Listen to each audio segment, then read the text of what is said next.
Morning students. आज हम सामाजिक विज्ञान के अंतर्गत संसाधन पढ़ेंगे। इस पाठ में हम जानेंगे संसाधनों के प्रकार। लेकिन संसाधनों के प्रकार जानने से पहले हमें संसाधन क्या होता है इसके बारे में पता होना चाहिए। जैसा कि आप सबको पता है, पिछली कक्षाओं में हम पढ़ चुके हैं कि प्रकृति ने हमें अनेक चीज जैसे मिट्टी, हवा, पानी, सूर्य का प्रकाश आदि चीजें दे रखी हैं। वे सभी संसाधन हैं।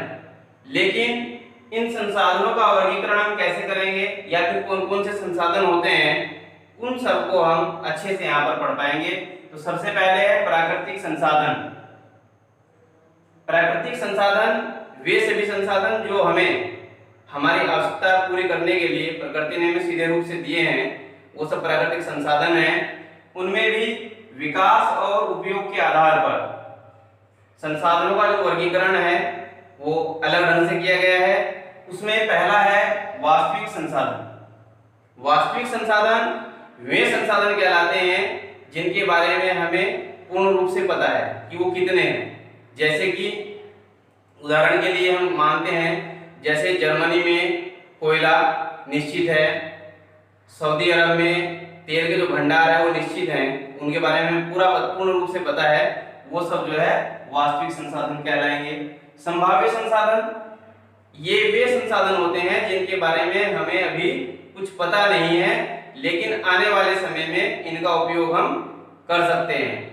इसी तरह हम उत्पत्ति के आधार पर बच्चों उत्पत्ति के आधार पर प्राकृतिक संसाधनों को दो भागों में बांटा गया है। पहला होता है अजैव संसाधन। इसमें वो सभी संसाधन जो निर्जीव होते हैं, जैसे मिट्टी है, चट्टान है, खनिज है, वो सब अजैव संसाधन कहलाएंगे। जबकि दूसरा है जैव संसाधन। जैव संसाधन वे संसाधन हैं जो सजीव होते हैं, जैसे पेड़ पौधे, वन्य जीव जंतु। इन सब से जो है हमारी जो प्रकृति का जो तालमेल है वो पूरा रहता है। तो जैसे कि हमने भी देखा कि प्राकृतिक संसाधन के बारे में हमने पूरी तरह से पूर्ण डिटेल उसकी दी। इसके बाद हम पढ़ेंगे मानव संसाधन।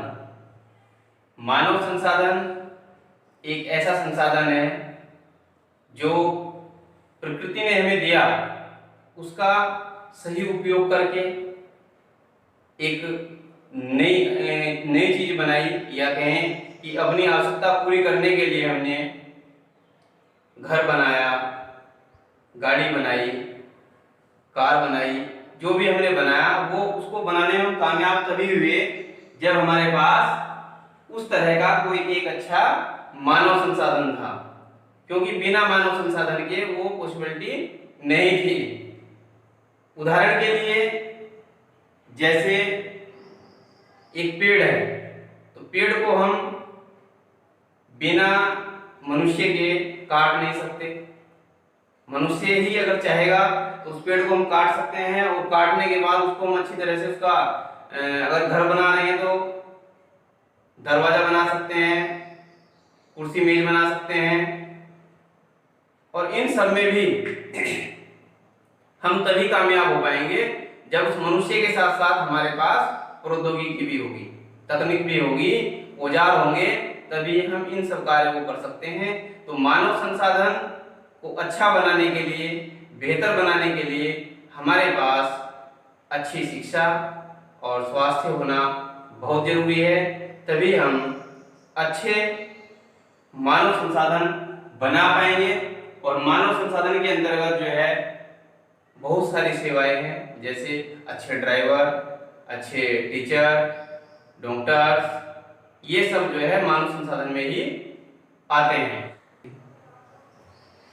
संसाधनों के बारे में पढ़ने के बाद एक जो सबसे भयावह स्थिति है प्यारे बच्चों, वो यही है कि अगर हम इनका प्रयोग अपनी हठधर्मिता से या अपनी जिद की वजह से ज्यादा करेंगे तो एक समय ऐसा आ सकता है कि ये जितने भी संसाधन हैं वो सब क्या होंगे, नष्ट हो जाएंगे।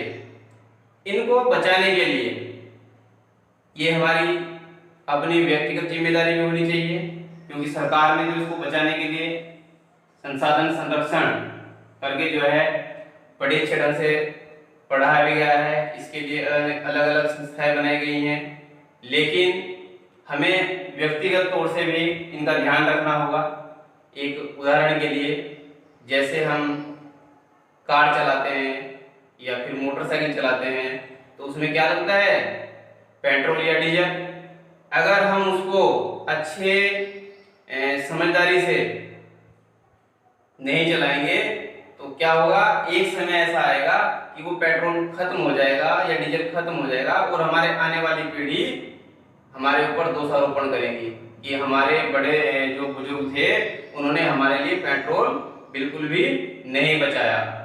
या उससे अलग, अगर पानी खत्म हो जाए तो क्या होगा, हवा ना चले तो क्या होगा, अगर 2 दिन के लिए या 1 दिन के लिए या 1 घंटे के लिए भी सूर्य ना दिखाई दे, सूर्य का प्रकाश हमें ना मिले, सूर्य की उष्मा ना मिले तो क्या होगा। इन सब के लिए ही कहा गया है संसाधन संरक्षण जो है बहुत जरूरी है। इसके अंतर्गत हम अगर एक एक की बात करें, जैसे क्या है वन। वन में क्या होगा, वन में पेड़ होते हैं, पौधे होते हैं, अलग अलग प्रजातियां हैं, तो हमने क्या करना है, वनों की रक्षा करनी है। वनों की रक्षा करनी है किस प्रकार, अत्यधिक पेड़ लगाकर, पशुओं को मतलब पशु चरते हैं उनको जंगल में नहीं ले जाना है, वनों को अग्नि से बचाना है।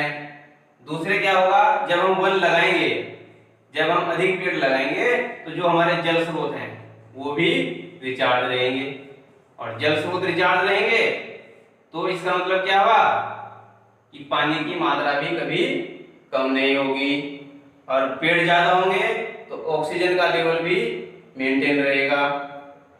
इस प्रकार से हमने जो है संसाधन संरक्षण जरूर करना है। बच्चों, जैसा हमने भी पढ़ दिया था पूरा संरक्षण के बाद, अब हम कहेंगे कि सतत पोषणीय विकास। ये हमारे इस अध्याय का इस समय एंडिंग पॉइंट चल रहा है, क्योंकि जब हमने संरक्षण किया, जब हमने संसाधनों का संरक्षण किया, तो संरक्षण का अर्थ ये भी नहीं कि हमें बिल्कुल एक तरह से कंजूस बन जाना है कि खर्च करना ही नहीं है। हमने उनका उपयोग इस तरह से करना है, आवश्यकता को ध्यान में रखते हुए कि आवश्यकता भी पूरी हो जाए और अत्यधिक खर्च भी ना हो, भविष्य के लिए भी बचा रहे। तो दो मतलब साधारण शब्दों में हम कह सकते हैं कि संसाधनों का प्रयोग आवश्यकता के अनुसार और भविष्य को देखते हुए या भविष्य के लिए बचा कर रखना ही सतत पोषणीय विकास कहलाता है। हमने इस पर खरा तभी उतरना है जब हम आने वाली पीढ़ी के लिए भी संसाधनों को बचा कर रखेंगे और उनको जो है समय समय पर कोई परेशानी उनको ना हो। तो आज इस पाठ में जो संसाधन का जो पाठ था, ये पाठ हमारा कंप्लीट हो चुका है, और मुझे पूर्ण आशा है कि आपने इसको अच्छे से समझा होगा। इस पाठ को, जो इस पाठ के प्रश्न उत्तर हैं उन सबको पूरा करना है।